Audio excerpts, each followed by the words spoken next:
From Arctic cold temperatures to humid, hot summers, firemen have always had to adapt.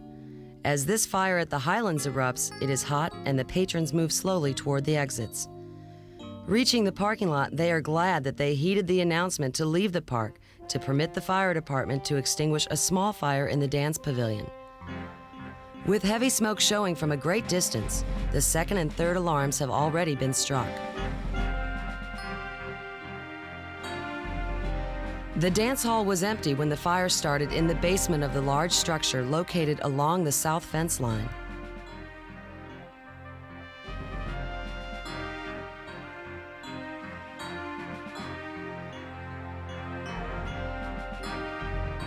The first alarm companies attempted an interior attack, but retreated as the fire extended up the walls of the barn-like wooden structure.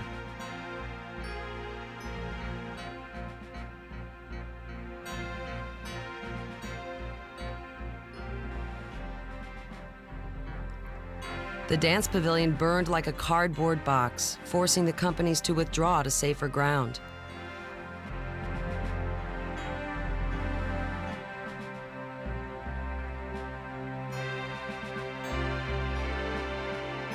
Strong winds developed as the fire grew larger. Moving with incredible speed, the fire has spread to the adjacent exposures.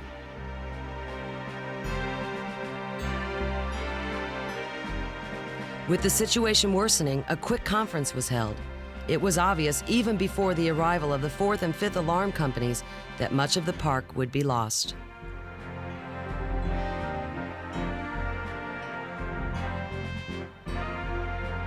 The small number of interior yard hydrants provided little water, and the decision was made to draft from the swimming pool in a last-ditch effort to stop the fire in the arcade area.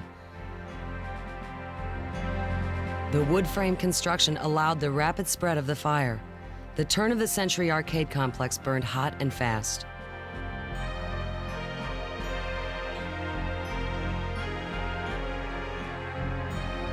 The handlines had no effect on the fire, and the firemen were forced to pull back.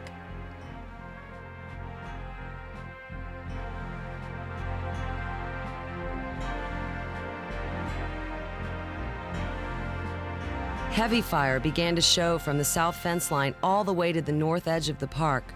The fire was now in possession of almost every building.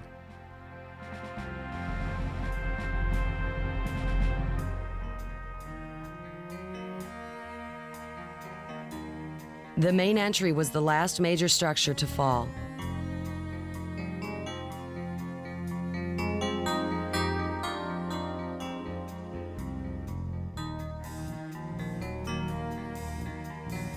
The resulting fireball charred fire engines and unprotected firemen alike.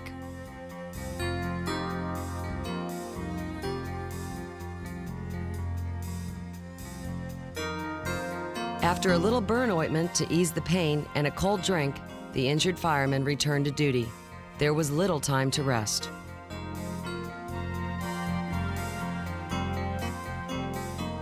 The blaze reduced this magnificent amusement park to a massive dump fire.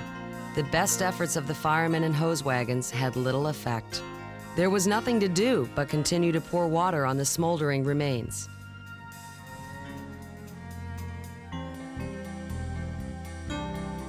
A progressive TV news director rented a helicopter to provide his audience with a unique view of this fire.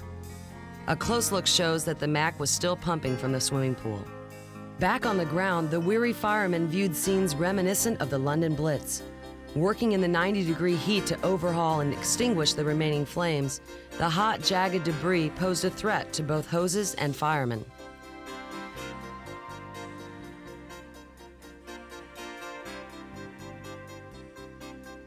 The charred remains of the charged hose lines gave silent testimony to the intensity of the fires that had driven the men from the arcade area.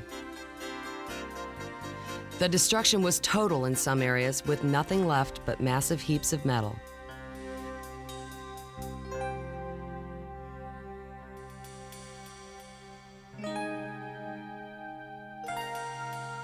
The overhaul of several acres of burned structure would take days, and rekindles would continue until the fire was extinguished in each and every pile. When the fuel was gone, the fire finally went out. Amazingly, a valiant effort by firefighters at the southeast corner saved the historic carousel.